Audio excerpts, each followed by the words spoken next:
What would you do if a stranger offered you $5? Would you take it? Most of us would. But one woman didn't. And that single decision changed her entire life. This is the true story of Aisha Turner, a waitress who had nothing but gave everything, and the billionaire who saw something in her that no one else did. Stay with me, because this story will make you believe in the power of kindness again. But before we begin, if you love stories that restore your faith in humanity, hit that subscribe button right now. And when you finish watching, drop a comment telling me what you thought and where in the world you're watching from. I love hearing from you all. Now, let's dive in. There are nights that change everything. Nights where the universe leans in close and whispers, "Pay attention. This matters." For Aisha Turner, that night came on a cold, wet Thursday in Cleveland, Ohio, when the rain hammered against the windows of Rosie's diner like it was trying to break through. Aisha had been on her feet for 11 hours straight. Her lower back ached. Her sneakers were worn through at the heel. She could feel every crack in the linoleum floor beneath her as she wiped down tables that had already been wiped 3 times. The diner was nearly empty. Just a couple of truckers nursing cold coffee in the corner and old Mr. Benson, who came in every night and ordered the same thing, scrambled eggs and toast, no butter. She glanced at the clock. 10:47 p.m. 13 more minutes, and she could punch out. 13 more minutes, and she could catch the last bus home to her son, Marcus, who was staying with her neighbor again because daycare cost more than she made in a week. Aisha was 29 years old, but some days she felt twice that. She had dropped out of nursing school when Marcus was born. The father? Gone before the baby even arrived. Since then, it had been just the two of them, her and her boy. And every single day was a fight to keep their heads above water. She was folding napkins when the door opened. A gust of wind swept in, carrying the smell of rain and exhaust.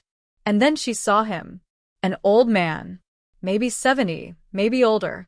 His clothes were soaked through, a faded gray coat that looked like it had been pulled from a dumpster, pants that sagged around his thin frame, shoes held together with duct tape. His hands shook as he pushed the door closed behind him. His face was gaunt, hollow. He looked like he hadn't eaten in days. The truckers looked up, then quickly looked away. Mr. Benson wrinkled his nose and turned back to his eggs. The old man stood there for a moment, water dripping off him onto the floor, like he wasn't sure if he was allowed to stay. Then, slowly, he shuffled toward the back corner booth and sat down. His hands were still trembling. He didn't reach for a menu. He just sat there, staring at the table. Aisha felt something tug inside her chest. She knew that look. She'd worn it herself more times than she could count. The look of someone who didn't know where their next meal was coming from. The look of someone the world had forgotten. But before she could move, her manager, Dave, stormed out from the kitchen. Dave was a thick-necked man with a permanent scowl and a voice like gravel in a blender. "Hey," he barked, pointing at the old man. "You buying something or what?" The old man didn't answer. He just sat there, shaking. Dave marched over, arms crossed. "I said, are you buying something? Because if not, you gotta go. This ain't a shelter." Aisha's stomach tightened. She took a step forward. "Dave, wait. Stay out of it, Aisha. He's not hurting anybody. Let him sit for a minute. It's pouring out there." Dave turned on her, his eyes hard. "You want to pay for him? You want to buy him a meal out of your own pocket? Because I'm not running a charity here." And that's when it happened. Aisha looked at the old man, really looked at him. His eyes were closed now, like he was trying to disappear. Like he was used to being invisible. And something inside her just broke open. She didn't think about the bills stacked on her kitchen counter. She didn't think about the fact that she had $12 left until payday. She didn't think about the bus fare or the groceries or Marcus's asthma medication. She just thought, this man is cold. This man is hungry. And I can do something about it. "Yeah," she said quietly. "I'll pay." Dave blinked. "What?" "I said I'll pay. I'll buy him something." Dave stared at her like she'd lost her mind. Then he shrugged. "Your funeral." He turned and walked back to the kitchen. Aisha walked over to the booth. The old man looked up at her with watery, gray eyes. eyes that had seen too much, eyes that had given up. "Hi," she said softly. "I'm Aisha. What's your name?" The man's lips moved, but no sound came out at first. Then, barely a whisper, "Walter." "Well, Walter, you look like you could use something warm. How about some soup? Maybe a sandwich?" Walter's eyes filled with tears. He shook his head. I don't have any money." Aisha smiled. A real smile. The kind that comes from the heart. "That's okay. Tonight, it's on me." She walked to the kitchen and ordered tomato soup, a grilled cheese sandwich, and a cup of hot coffee. She paid for it herself, $8.50. That left her with $3 and change. When she brought the food out, Walter stared at it like it was a miracle. His hands were still shaking as he picked up the spoon. Aisha pulled a chair over and gently moved him to a booth closer to the heater. "Here," she said. "You'll be warmer over here." Walter ate slowly, carefully, like he was afraid the food might disappear if he moved too fast. Aisha sat with him for a few minutes, not saying much, just being there. When he finished, he reached into his coat pocket and pulled out a crumpled $5 bill. He held it out to her with trembling fingers. "Please," he said, "take it. It's all I have." Aisha looked at the bill. $5. She thought about the bus. She thought about Marcus. She thought about the electricity bill that was already 2 weeks overdue. And then she gently pushed his hand back. "Keep it," she said. "Kindness isn't something you pay for here." Walter stared at her. For a long moment, neither of them spoke. Then, a single tear rolled down his cheek. He stood up slowly, nodded once, and walked toward the door. He turned back just before he left and whispered, "God bless you." And then he was gone. Back into the rain. Back into the night. Aisha stood there for a moment, staring at the empty booth. She didn't feel like a hero. She just felt tired, and a little scared about how she was going to make it through the rest of the month. But as she wiped down the table one last time, she felt something else too. Peace. She didn't know it yet, but that night, that one simple act of kindness had just set in motion a chain of events that would change her life forever. Because the man she had fed wasn't just a homeless stranger. He was Walter Harrington, one of the richest men in Ohio. And he had been searching for something money couldn't buy. He had just found it. Walter Harrington had built an empire. He owned factories, real estate, shipping companies, tech startups, assets worth over $3 billion. His name was on buildings. His face had been on the cover of Forbes twice. For 50 years, he had been a giant in the business world. Ruthless, brilliant, untouchable. But none of that mattered anymore.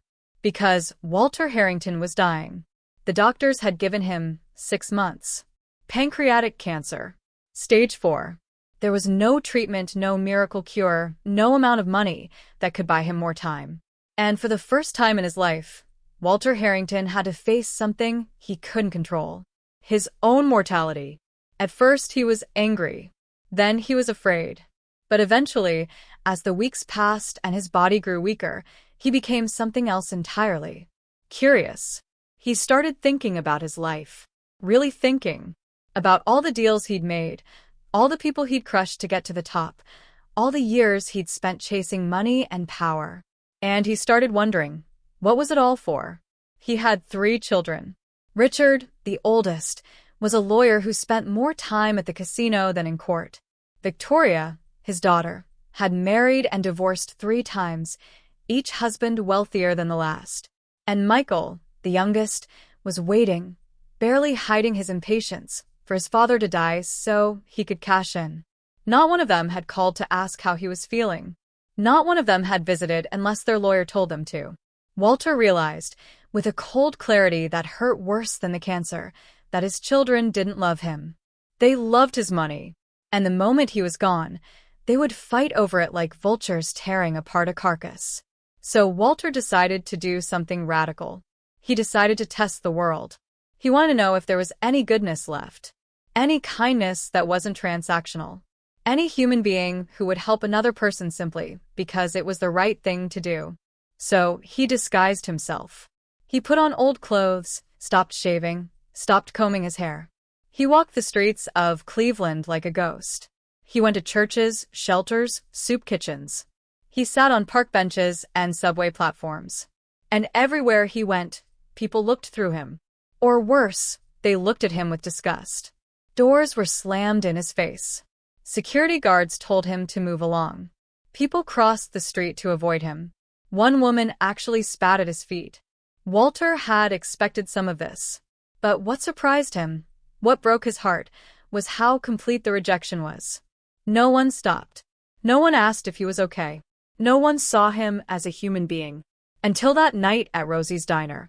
Until Aisha Turner looked at him and saw a man, not a burden.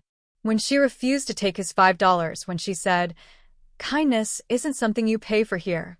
Something inside Walter cracked open. He realized he had spent his entire life in a world where everything had a price. And here was a woman who had almost nothing, giving freely, expecting nothing in return. She had passed his test. But more than that, she had reminded him what it meant to be human. 3 weeks later, Walter Harrington died peacefully in his sleep. And the world exploded. The reading of the will took place in a glass-walled conference room in downtown Cleveland. Walter's children sat on one side of the table, their lawyers on the other. Richard wore an expensive suit and a smug smile. Victoria checked her phone every 30 seconds. Michael tapped his fingers impatiently on the armrest. The family attorney, a gray-haired man named Gerald Moss, cleared his throat and opened the sealed envelope. "This is the last will and testament of Walter James Harrington," he began. "Written on November 10th, witnessed and notarized." Richard leaned forward. "Get to the good part, Gerald." Gerald adjusted his glasses. "Mr. Harrington's estate, valued at approximately $3.2 billion, has been placed into an irrevocable trust." Victoria looked up from her phone. "A trust? What does that mean?" "It means," Gerald continued, "that the estate will be managed according to Mr. Harrington's explicit instructions. And the sole beneficiary of this trust is—" He paused. The room went silent. Miss Aisha Marie Turner of Cleveland, Ohio. For a moment, no one moved. No one breathed. Then Richard shot to his feet. "What? Who the hell is Aisha Turner?" Victoria shrieked. Michael's face went white. "This is a joke. It has to be a joke." But Gerald Moss wasn't smiling. "I assure you, this is legally binding. Mr. Harrington was of sound mind when he made this decision. Miss Turner inherits everything, the companies, the properties, the investments, the cash assets. Everything." Chaos erupted. Richard slammed his fist on the table. "I'll fight this. I'll take it to court." He was clearly not in his right mind. "He was examined by 3 separate physicians," Gerald said calmly. "All of them confirmed his mental competency." Victoria was screaming now. "This is insane. We're his children. We have rights." "Not according to the law," Gerald replied. "Your father had every right to leave his estate to whomever he chose." Michael stood up slowly, his jaw clenched. "Who is she? What did she do to him?" Gerald reached into his briefcase and pulled out a small USB drive. "Your father anticipated your questions. He left this." He plugged the drive into a laptop and turned the screen toward them. Walter's face appeared. Thinner than they remembered. Tired. But his eyes were clear. "If you're watching this," Walter's voice crackled through the speakers, "then I'm gone. And you're probably angry." "Good. Maybe anger will wake you up." Richard's face was red. Victoria had started crying, not from sadness, but from rage. Walter continued. "I spent the last months of my life walking among people who had nothing. And I learned something. I learned that you 3, my own children, never loved me. You loved what I could give you. You loved my money. But you never once asked how I was. You never once cared." The room was silent now. But there was one person who did. A waitress named Aisha Turner. She didn't know who I was. She had no reason to help me. But she fed me. She treated me with dignity. She refused to take the only money I had because she believed kindness shouldn't have a price. Walter's voice grew softer. "That woman showed me more humanity in one night than you three have shown me in your entire lives. So yes, I'm leaving her everything. Not to punish you, but because she's the only person I met who deserves it." The screen went black.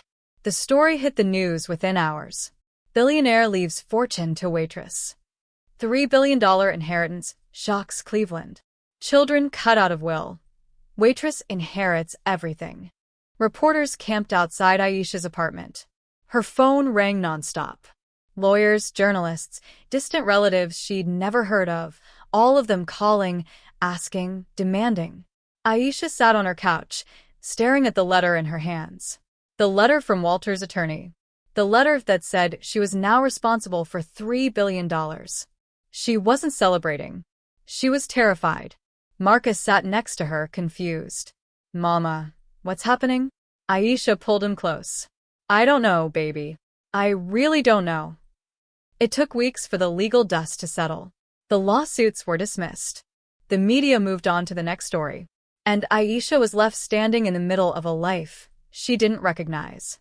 But here's the thing about Aisha Turner. She didn't let the money change who she was. She could have bought mansions, yachts, private jets. She could have lived like royalty.